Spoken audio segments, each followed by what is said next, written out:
Hello and welcome to Film and Game Composers. My name is Meena Shamaly, and today I'm speaking to Lolita Ritmanis, Michael McCuistion, and Kristopher Carter. These are three Emmy Award-winning composers who are collectively known as the Dynamic Music Partners.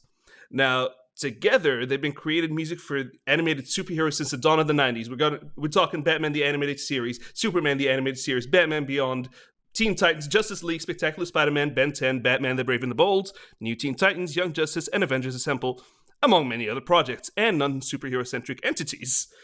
And this year, they've scored the highly anticipated DC animated movie adaptation of Batman, The Killing Joke, starring Kevin Conroy as Bruce Wayne and Batman, Mark Hamill as the Joker, Tara Strong as Barbara Gordon and Batgirl, and Ray Wise as Commissioner James Gordon. Hello, collective composers. Hello. Hi, everyone. It's great to be here with you. The pleasure is all mine because because you guys scored half my childhood, basically. I grew up to the animated series in the 90s, basically mostly Batman, and it still holds up, guys. It still holds up. It's amazing. Right. Let me do something a little unusual. I want each of you to do a 3-line introduction for one of the others. Okay. I'd like you to meet Kristopher Carter. He was the youngest composer ever to be hired by Warner Brothers Animation. He's extremely talented. He's a great composer, and he's also my friend. Fantastic. I'd like you to meet Lolita Ritmanis, who is originally of Latvian origin, and has an incredible alter career besides writing for film and television of writing these incredible musicals in Latvian, and is sort of a Latvian rock star, I would say. So multi-talented, multi-capable, and a fantastic human being besides.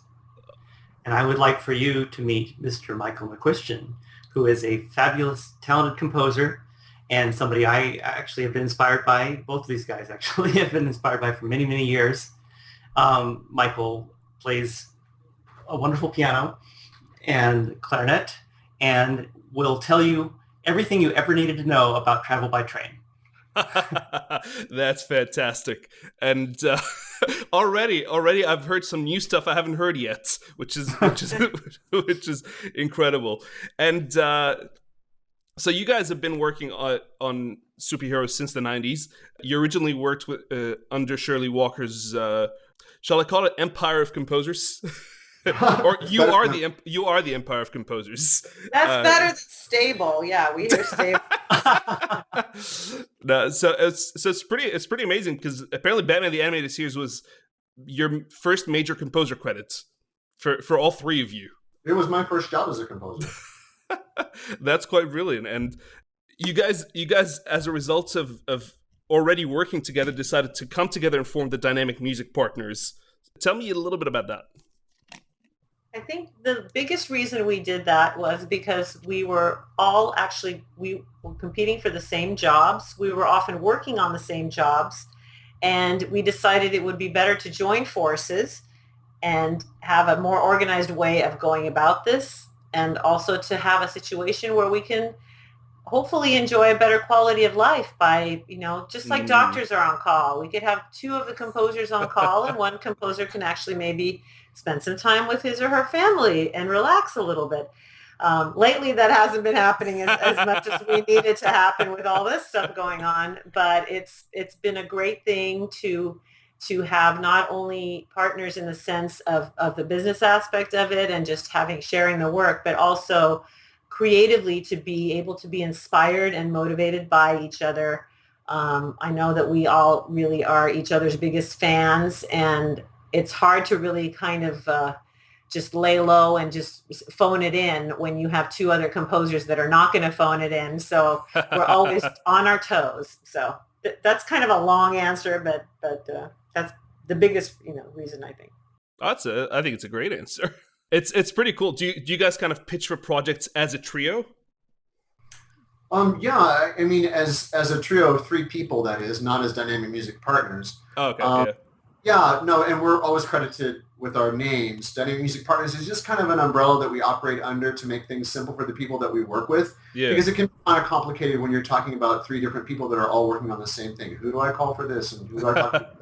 And so that's really what DMP is all about. And other than that, we remain 3 composers who work simultaneously and collectively on all sorts of different things together. And I just think it's very enriching for each of us. It's fantastic because you guys seem to kind of share your credits. So like each of you is the composer on, for example, Iron Man and Hulk United kind of thing. It's the same credit for all 3 of you, which is fantastic. So because I don't know, you guys kind of split your cues. It seems. Oh, we do. When we take an entire episode or a movie, we'll divide it up in 3 ways, and we're very mindful that we each get to do the action parts and the suspenseful parts, and so we wanted to share the workload, and so we try very hard to make sure that it's all equally split up. That's fantastic.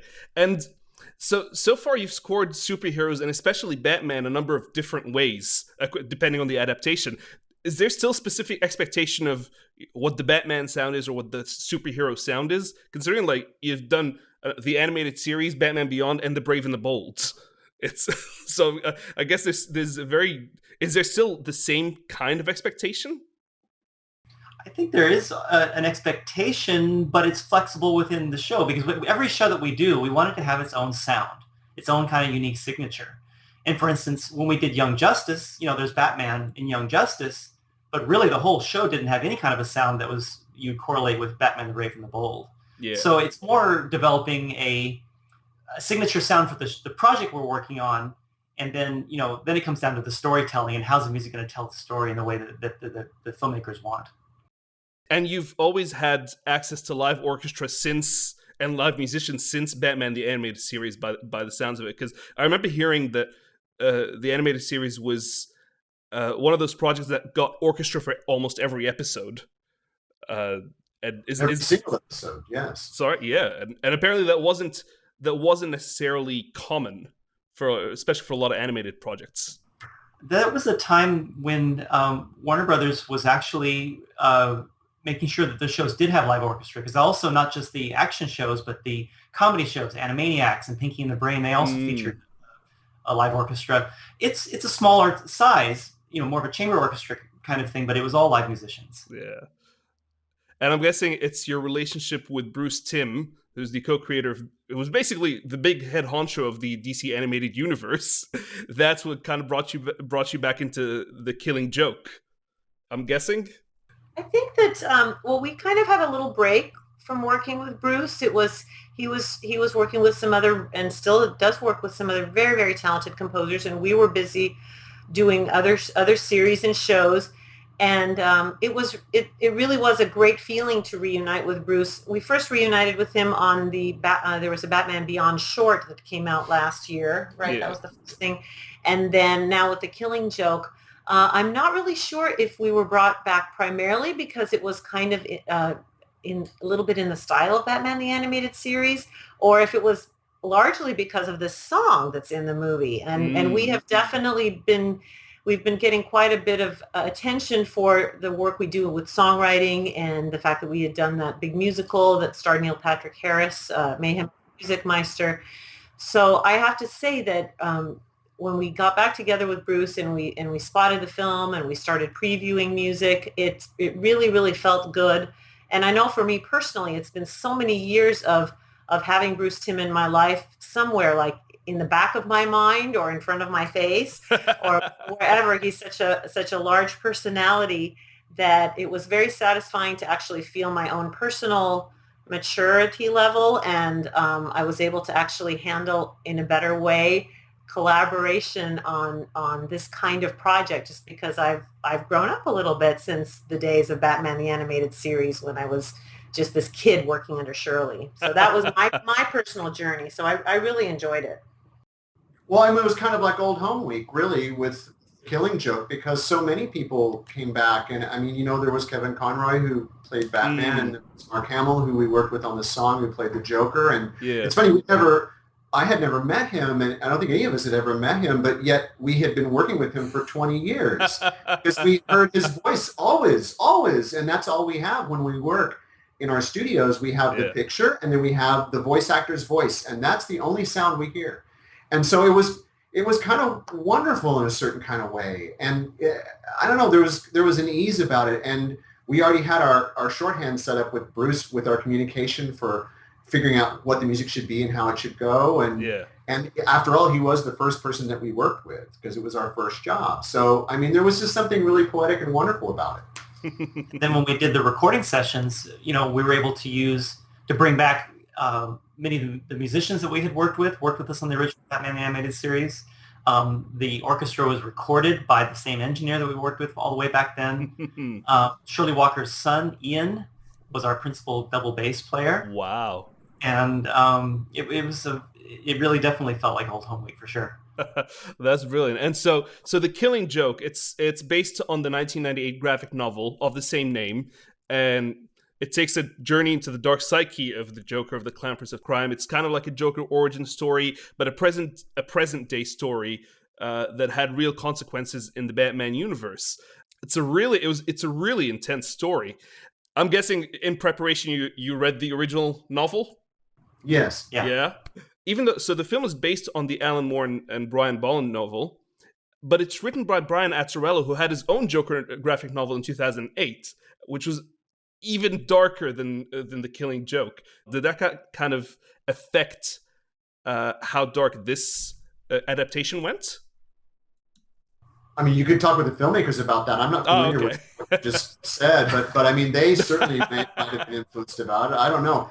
We just saw what they presented to us, and it felt, to me personally, it felt very authentic to the Alan Moore novel.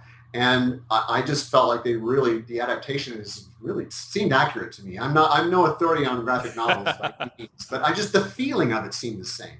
The voice, the performances by the actors, they're so powerful, and they're almost like a musical score unto themselves. So you listen to the dialogue, you get completely immersed, and then you realize that there's this amazing artwork to look at as well.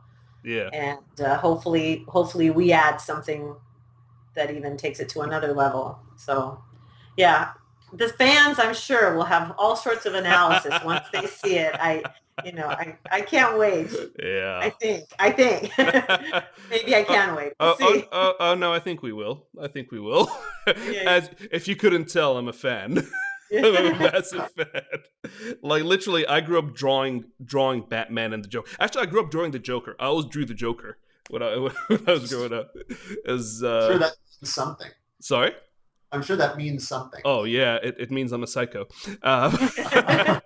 So the song that's performed by Mark Hamill apparently was the first thing you guys worked on. It's called I Go Loony, because in the novel, it's actually sung by the Joker during a very kind of dark scene, which I don't want to spoil if you haven't read the novel, but it's really interesting.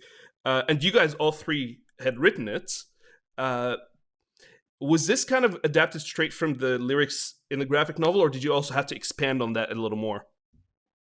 No, we used the lyrics from the novel. So in a way, we've attempted to try and capture what I'm sure everybody's been singing in their head all these years. It's like now, this is our take on what he was actually performing when we read it. And the funny thing is, when I actually read the novel, literally the only voice that could sing it in my head was Mark Hamill. So that's great. It's strange. So talk to me about working with Mark Hamill in the studio. What was that like? Well, first when he walks in, I'm not starstruck in general, but it's like, oh my God, it's Mark Hamill. I was in the booth helping to produce the vocal along with Chris and Bruce Timm, and Michael was in the room with Mark, cueing him in. So I just know through the glass it was already like really intense. I was hearing every breath, but you were seeing his physical motions, right? All of his gyrations. I could see the blood vessels in his eyes. Wow. It was pretty remarkable, the level of electricity that was in the room when he was doing that performance. It was quite something. Yeah, we didn't have a lot of reference to him singing, so we were a little bit curious. How's this going to go? I mean, even with modern technology, thinking, okay, we'll be able to do something. But he was so prepared, and he sang so well that you really are hearing him. It's not some sort of magic trick. I mean, it really is. It's a great performance by him. The funny thing is, he actually does. I've heard him sing before in the Arkham Knight game. Oh, Like, so you guys pull that out, and there's a scene, brilliant, and he does this whole performance. So already that's a frame of reference in a Batman gamer's mind. Well, I didn't have that game. I couldn't on YouTube find anything that maybe, Wow, that's great. Well, you should definitely look it up. Look up Arkham Knight Joker singing. It's there. It's fantastic. Did you guys kind of ask him for Star Wars spoilers? No,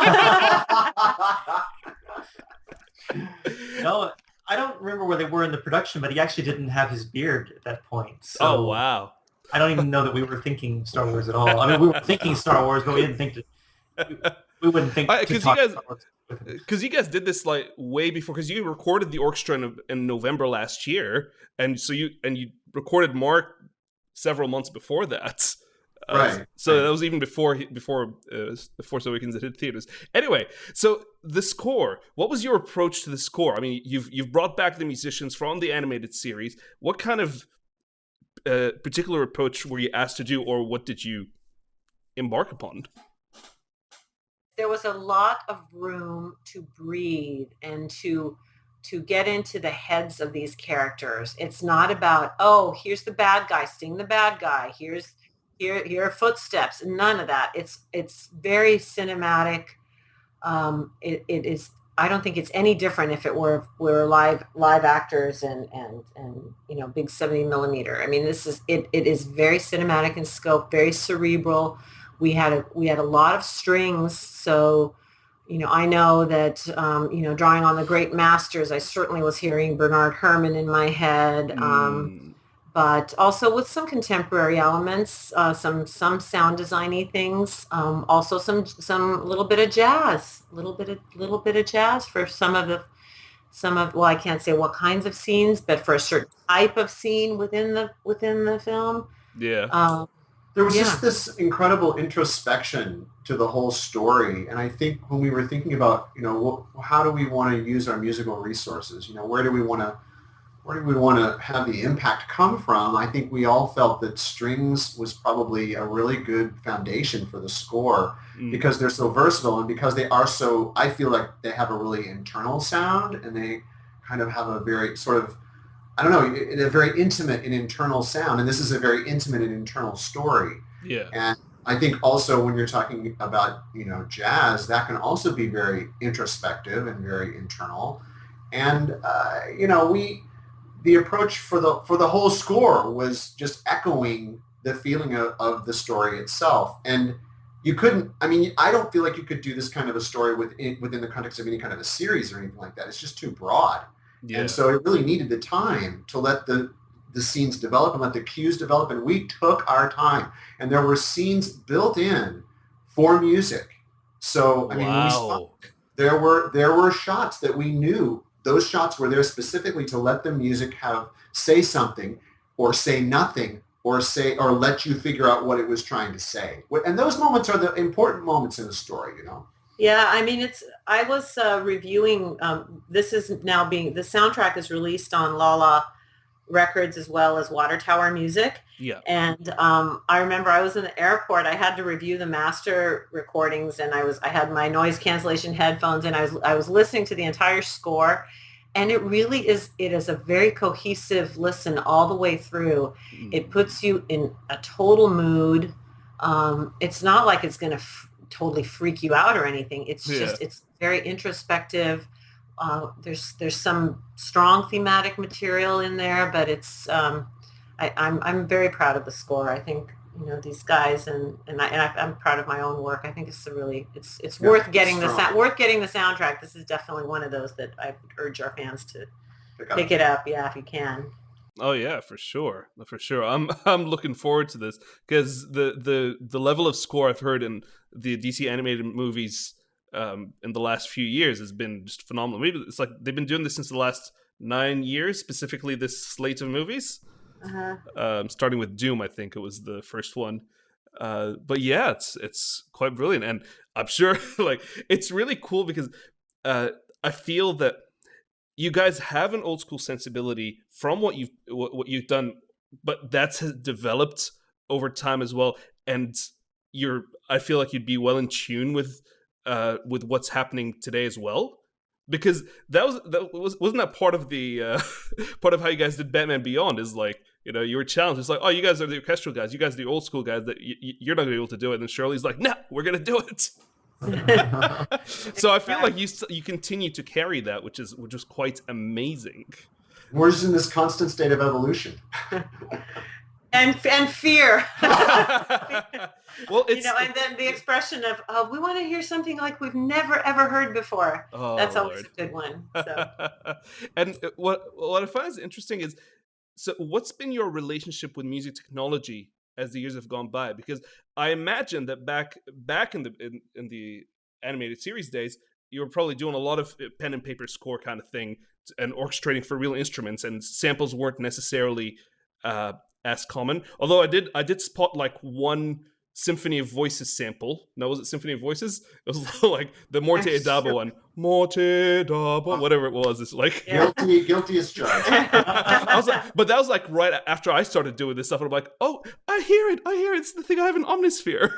Well, it was the judge. I mean, he was talking about death, and that was his whole mission. So it seemed appropriate to me. I always feel so possessive of the samples. It's like if I've used some loop and then I hear it on some commercial, it's like, wait a minute, how did they use that? And then of course you realize you can't really you have to make it your own. You have to at least combine some things.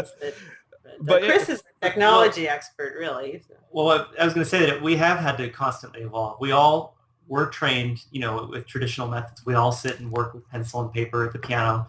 But we also have had to be familiar with, samples and plugins and music software. And I think that as the technology has emerged, we've tried to stay on top of it as much as possible, because, it's a very important part of being able to make scores with the current technology. Do samples and synths and sound design, do they figure into a lot of your workflow, especially when you know that you're going to be using a lot of live instruments anyway? Yes, they do, because one of the constant things that we have right now, every composer does, is that you have to preview your music for the producer. Yeah. And whereas in the old days, they would just sit down at the piano and play a theme and sing, this is going to be the trumpets and this will be a beautiful flute solo. And the directors would kind of imagine that. At this point, people want to be able to get a closer picture of what it's going to be sounding like, even if you're going to have an orchestra. So there is time that's spent with samples creating a version of the score, that to demonstrate to the producers what it's going to be. Mm. And to that end, what's kind of exciting you in music technology today? What's like the most exciting thing you're finding right now? The chance when we get to work with a real orchestra and don't have to use the samples. No, tech samples are amazing. They're really, really, it's incredible how you can almost just play expressively and the samples will sound like, a pretty reasonable approximation of a flute or a violin section. Yeah. I think for us that have worked with a real orchestra, there's not going to be any substitute for the air moving and those strings vibrating. But no, it's nice to be able to make this mock-up that producers hear in such a way that it doesn't sound like a bad pipe organ, because that's what it used to. That's, these samples, you put them on top of each other when the technology was beginning to evolve, and it didn't really sound much like an orchestra at all. And now it actually can almost give you that satisfaction of what the real orchestra is going to bring to it. But just the intense amount of gratitude I have towards those brilliant programmers that come, all the people at Omnisphere and Spectrasonics people, and I mean those sounds when you're in a pinch, oh my gosh, it's pretty amazing. So my hats off to these people. I mean, I'm constantly amazed, and I don't think you can, as a composer, I mean, I guess you can say, oh, I rely totally on that. That's not really going to sustain your career in the long run, because everybody else's stuff also has all that stuff in it. Yeah. But it's beautiful. Some of the samples and sound designy things, especially, I think, and drum loops and samples, amazing, absolutely amazing. That's amazing. I'll just to close it up. Whose studio are we in? Or are we in a studio or are we in a house at the moment? We are in both. We are in my studio in my house. Right now, which is the most central location, but we each have our own studio in our house. Houses. What's the most essential non-musical thing in your studio? Non-musical thing in my studio. The chair? Otherwise, you stand up for somebody else. Oh, I don't know. If you said what's in the whole house or the studio? Well, change it to the whole house. The whole my house. Bed. Because you get to see so little of it? That's often true. Hello, old friend. Yeah. I don't know. I don't know that's a very, very interesting question. Most essential thing that's not part of the equipment. Maybe the window so I can look out. Yeah. I have a big window and I look out and I realize there's other stuff going on too. Oh, yeah. That's right. What about you? I'm trying to be deep here. So. What about you, Michael? Let's see. It's probably this little stuffed animal that I have that I keep to my right of my screen. It's called the worry bird. Yeah. And the idea behind this little animal, it has a little description thing attached to it. This bird absorbs all of the worry away from you. So whenever I get freaked out by whatever situation I'm in or whatever deadline, I just look and I just think about this worry bird. And I'm like, oh, it's going to take care of it. The worry bird will take care of it. Fantastic. Chris?